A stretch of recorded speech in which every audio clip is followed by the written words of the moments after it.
अब तक राज्य के इन जिले क्रमश कामरूप, गोलाघाट, माजुली, लखीमपुर, करीमगंज, कछार, धेमाजी, मोरीगांव, उदालगुड़ी, डिब्रूगढ़, तिनसुकिया, नौगांव, शिवसागर, दरंग, नलबाड़ी, सोनितपुर, तामुलपुर, विश्वनाथ और जोरहाट बाढ़ में डूबा हुआ है।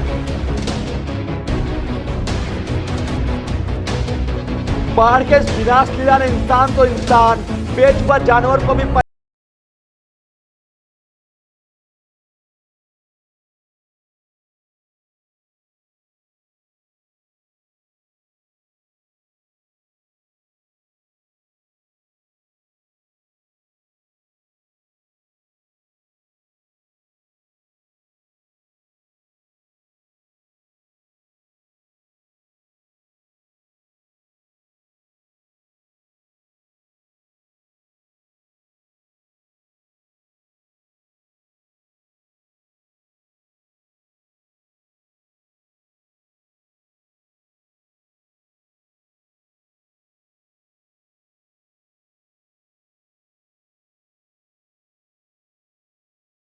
करें तो डे 1 से लेकर के डे 5 में हमारे नॉर्थ ईस्टर्न रीजन के जो विभिन्न स्टेट्स हैं यानी कि अरुणाचल प्रदेश, असम, मेघालय, नागालैंड, मणिपुर, मिजोरम और त्रिपुरा, यहाँ के मोस्ट प्लेसेस में यानी कि अनेक स्थानों में मॉडरेट रेनफॉल होने की संभावना है, यानी कि मध्यम स्तर की बारिश होने की संभावना है।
বংকোৱালত মথাউৰিটো ভাঙি যোৱাৰ ফলত বহুখিনি ৰাইজৰ ক্ষতিগ্ৰস্ত হৈছে।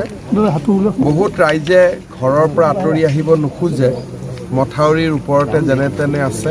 কিছু সংখ্যক ৰাইজ ইয়াত আশ্ৰয় শিবিৰত আহিছে। আমি আশ্ৰয় শিবিৰত শিশুসকল থকাৰ পৰা, শিশুসকলৰ খাদ্যৰ পৰা মেডিকেল হেল্থ চেকআপলৈকে গোটেইখিনি সুবিধা কৰি দিব চেষ্টা কৰিছোঁ। আৰু যিমান সোনকালে পাৰি আমি মথাউৰিটো বনাই দিম যাতে ৰাইজ উভতি যাব। গোটেই অসমতে ক্ষতিগ্ৰস্ত হৈছে, কিন্তু অকণমান যে যোৱাকালিৰ পৰা পানী উজনিত অলপ কমিছে, হয়তো আমি অহা 2-3 দিনত অলপ সকাহ পাব পাৰোঁ। আজি হাতীমৰা মথাউৰিটো ভাঙিছে, মই যাওঁতে এবাৰ সোমাই যাব চেষ্টা কৰিম। বৰ্তমান যিখিনি বানত আমি ক্ষতিগ্ৰস্ত হৈছে তেওঁলোকক আমি পৰ্যাপ্ত সহায় কৰিব চেষ্টা কৰিছোঁ। মেডিকেল হেল্থ কেম্প, পিছত ঘৰৰ ৰিপেয়াৰিং বা ঘৰৰ পুনৰ নিৰ্মাণৰ কাৰণে সাহায্য, মথাউৰি বনোৱা, ৰাস্তা বনোৱা, আমি গোটেইখিনি কৰিম। আৰু যেতিয়া আমি ভাবোঁ যে আমি নোৱাৰোঁ, প্ৰধানমন্ত্ৰী ডাঙৰীয়াই কৈ থৈছে যে মোৰ পৰা কিবা সহায় লাগিলে কবি, আমি লগে লগে সহায় বিচাৰিম। মই গোটেইখিনি চাই আহিলোঁ আজি, আৰু ডিষ্ট্ৰিক্ট যাৰ ঘৰ কমপ্লিট বেয়া ভাঙি গৈছে, অৰ্ধ ভাঙি গৈছে বা আংশিক ভাঙিছে, এই গোটেইবিলাকৰ মই সূচী বনাব দিছোঁ যাতে যিমান সোনকালে পাৰি তেওঁলোকক আমি ক্ষতিপূৰণখিনি দিব পাৰোঁ। যদি পানী কমে, আজিকালি এটা টিউব আছে, আমি টিউবটো বহাই দিলে মানুহখিনিয়ে সকাহ পাই যাব। তাৰ কাৰণে অকণমান পানীৰ লেভেলটো কমিব লাগে। যোৱাকালিৰ পৰা পানীটো বঢ়া নাই, কিন্তু কমাও নাই। মই আশা কৰিছোঁ আজি যদি নতুনকৈ বৰষুণ নহয়, আজিৰ পৰা হয়তো কমিব।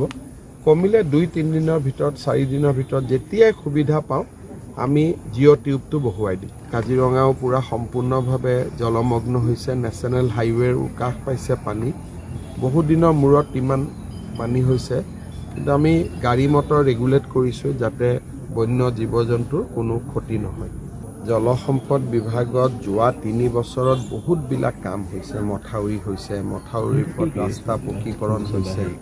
আজি আপোনালোকে চাওক যে উজনিত গোটেইকেইটা অঞ্চলতে বিপদসীমাৰ ওপৰেদি যোৱাৰ পিছতো আগে পিছে যেনেকৈ অ'ত মথাউৰি ভাঙে ত'ত ভাঙে, আমি তেনেকুৱা খবৰ এতিয়ালৈকে পোৱা নাই। আৰু নিমাতীত বা ডিব্ৰুগড়ত ইমান পানী উঠিছে যে এইটো আগতে 2014-17তো ইমান পানী উঠা নাই। গতিকে জলসম্পদ বিভাগে ভাল কাম কৰিলে বেয়া কাম কৰিলে গোটেইখিনি বানপানী হৈ যোৱাৰ পিছত যেতিয়া এটা আমি তথ্য দেখা পাম যে আগতকৈ বেছি মথাউৰি ভাঙিছে, কম মথাউৰি ভাঙিছে, তেতিয়াহে এটা সিদ্ধান্ত দিব পৰা যাব। এতিয়া সকলোৱে নিজৰ নিজৰ কাম কৰি আছে। এই মুহূৰ্তত যদি মই ইয়াত ইনকুৱাৰী ত'ত ইনকুৱাৰী এইবিলাক কথা কওঁ, মানুহখিনি কাম নকৰা হৈ যাব ভয়তে। সেইকাৰণে এইকেইটা দিন আমি মানুহক সহায় কৰোঁ, তাৰপিছত সকলো কথাৰে পষ্টমৰ্টেম কৰাৰ এটা সময় থাকে, তেতিয়া এইবিলাক কথা আমি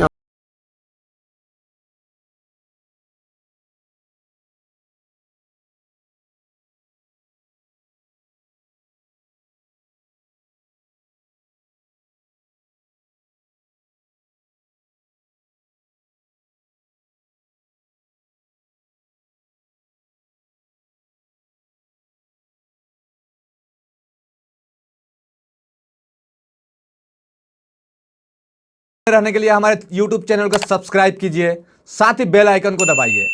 वहीं अगर आप हमारे खबर को Facebook पर देख रहे हैं तो हमारे पेज को फॉलो और लाइक कीजिए। धन्यवाद।